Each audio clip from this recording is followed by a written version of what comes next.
बाजीराव की मृत्यु के बाद शाहू ने उसके 19 वर्षीय पुत्र बालाजी बाजीराव यानी नाना साहेब को पेशवा बनाया। यह अपने पिता के समान योग्य सेना नायक तो नहीं था, परंतु यह व्यवहार कुशल था। उसने साम्राज्यवादी नीति को अपनाया। पेशवा बनते ही बालाजी के सामने क्या क्या कठिनाइयाँ आई। का मराठा सरदार तलाजी अंगरिया पेशवा के विरुद्ध था। नागपुर का रघुजी भोसले स्वयं पेशवा बनना चाहता था। निजाम गुजरात का गायकवाड़, कर्नाटक के मुसलमान और राजपूत पेशवा के विरुद्ध थे। सिंधिया एवं होलकर में भी मतभेद उत्पन्न हो गया था। संतान विहीन साहू भी विरुद्ध हो चुका था और राज्य की स्थिति भी डावाडोल थी। 1739 में बालाजी बाजीराव ने तुलाजी आंग्रिया का दमन किया और उसके भाई मानाजी को गद्दी पर बिठाया। अब वो पेशवा के प्रति वफादार हो गया था। दुरई की संधि के अनुसार मालवा पर मराठों का अधिकार हो गया था, परंतु मुगल सम्राट इसको नहीं मानता था। अतः बालाजी बाजीराव ने सेना सहित मालवा की ओर कूच किया, लेकिन राजपूत राजा जयसिंह ने पेशवा और मुगल सम्राट के बीच 1741 में संधि करवा दी। इसके बाद कर्नाटक विजय। बालाजी ने अपने चचेरे भाई सदाशिवराव भाऊ को भेजा। उसने कर्नाटक को जीतकर उस पर अधिकार कर लिया। इसके बाद पेशवा ने रघुजी को बंगाल, बिहार और उड़ीसा पर आक्रमण करने का अधिकार दे दिया। रघुजी ने भास्कर पंत को इन सूबों के शासक अलीवर्दी खां से चौथ और सरदेश मुखी वसूलने भेजा, किंतु अलीवर्दी खां ने छल से भास्कर पंत को मरवा दिया। अतः रघुजी ने उड़ीसा पर आक्रमण कर दिया। इसके बाद अलीवर्दी खां ने उसे उड़ीसा दे दिया और 12 लाख वार्षिक कर देने का वादा किया। इसके बाद पेशवा ने रघुजी भोसले पेशवा की जागीर मालवा और बुंदेलखंड पर आक्रमण किए थे। अतः इनमें युद्ध हुआ और पेशवा ने इसे परास्त किया, परंतु शाहू ने इन दोनों के बीच संधि करवा दी। इसके बाद निजाम की 1748 में मृत्यु हो गई थी, तो उसके पुत्रों में नासिर जंग, मुजफ्फर जंग, सलाबत जंग में उत्तराधिकारी संघर्ष शुरू हो गया। इसमें सलाबत जंग विजयी रहा। इस बीच मराठों ने इनकी सीमाओं पर आक्रमण कर असीरगढ़, बुरहानपुर, दौलताबाद आदि पर अधिकार कर लिया। अब मराठों और राजपूतों के बीच युद्ध। 1743 ईस्वी में जयपुर के राजा सवाई जय सिंह की मृत्यु हो गई। उसके बाद उसके पुत्र ईश्वर सिंह और माधो सिंह में उत्तराधिकारी संघर्ष शुरू हो गया। पेशवा ने इन दोनों के बीच समझौता करवा दिया। अतः ईश्वर सिंह को जयपुर का राजा स्वीकार किया गया।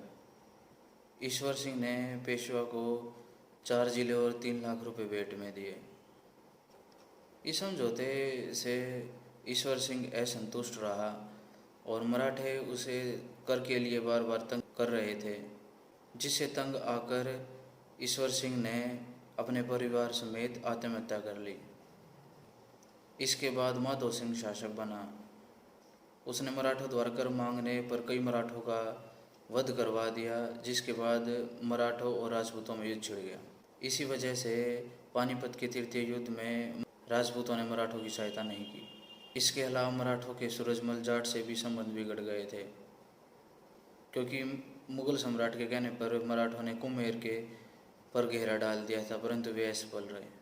शाहू को कोई संतान नहीं थी, इसलिए उसने लेताराबाई के पोते राजाराम को उत्तराधिकारी बनाया। अतः छत्रपति ने पेशवा के साथ संधि कर ली। इसके बाद पेशवा मराठा साम्राज्य का प्रधान बन गया। इसके बाद पानीपत का तृतीय युद्ध हुआ 14 जनवरी 1761 को।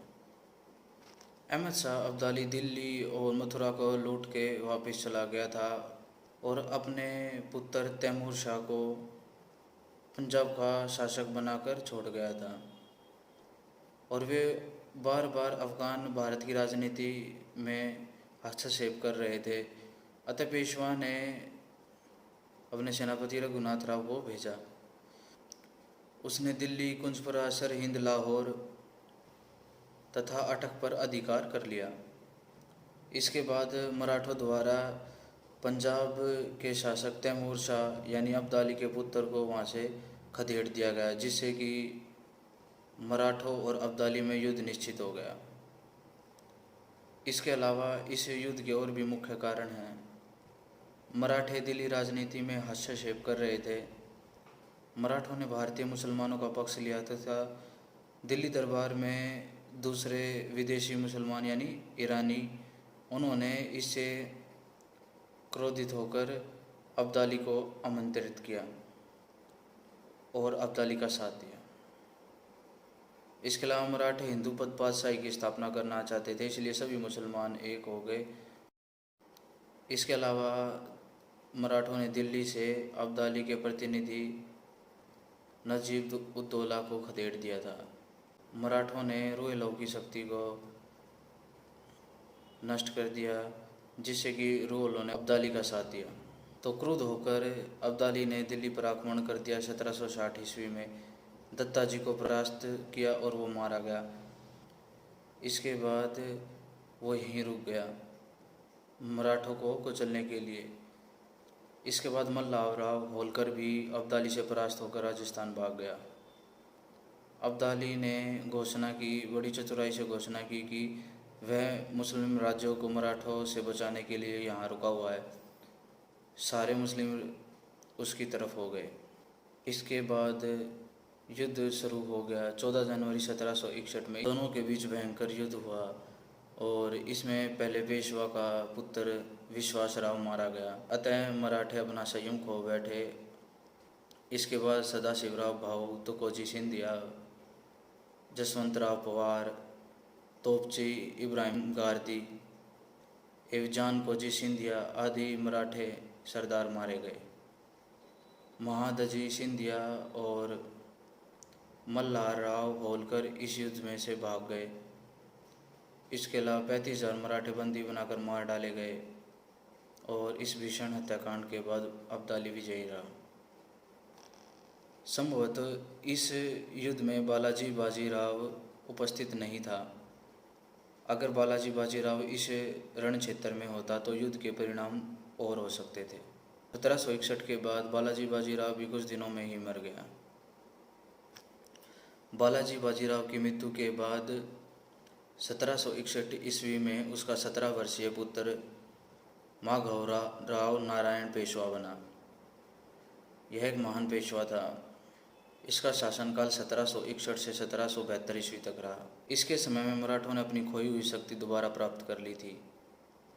मराठों में पूर्ण उत्साह और अनुशासन उत्पन्न हो गया था। इसने निजाम और हैदर अली को परास्त किया। दुर्भाग्यवश वह 1772 ईस्वी में मर गया। इससे मराठा शक्ति को गहरा धक्का लगा और उसका पतन शुरू हो गया। माधवराव के बाद उसका भाई नारायण राव शासक बना। इसका शासनकाल 1772 से 73 ईस्वी तक ही रहा, किंतु 9 महीने बाद ही इसके चाचा रघुबा ने इसका वध कर दिया और स्वयं गद्दी पर बैठ गया। इससे मराठे विभाजित हो गए। अब मराठे विभाजित होने के बाद आपस में गद्दी के लिए संघर्ष करने लग गए थे, परंतु नारायण राव की मृत्यु के कुछ ही समय पश्चात उसकी विधवा ने एक बच्चे को जन्म दिया, जिसका नाम माधवराव द्वितीय रखा गया। अब नाना फडणवीस नामक वीर मराठा सरदार ने इसे पेशवा घोषित कर दिया और गद्दी पर बैठाया और इसने मराठों का पतन होने से बचा लिया।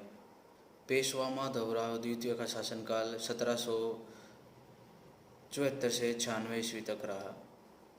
इस समय मराठा सरदार आपस में लड़ने लग गए थे। जब माधवराव द्वितीय गद्दी पर बैठा था तो नाना फडणवीस के नेतृत्व में तो रघुबा अंग्रेज़ों से जा मिला और इसी वजह से आंग्ल मराठा प्रथम युद्ध हुआ।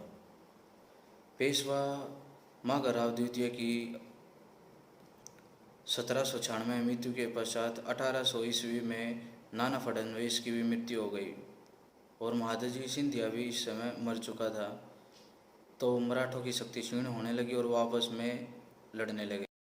रघुबा जब अंग्रेज़ों से जा मिला था और उसने अंग्रेज़ों को बहुत से राज्य देने का वचन दिया था ताकि वो उसे गद्दी पर बिठा दे।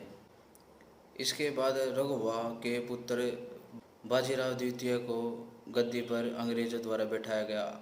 इसका शासनकाल 1802 से 1818 ईस्वी तक रहा।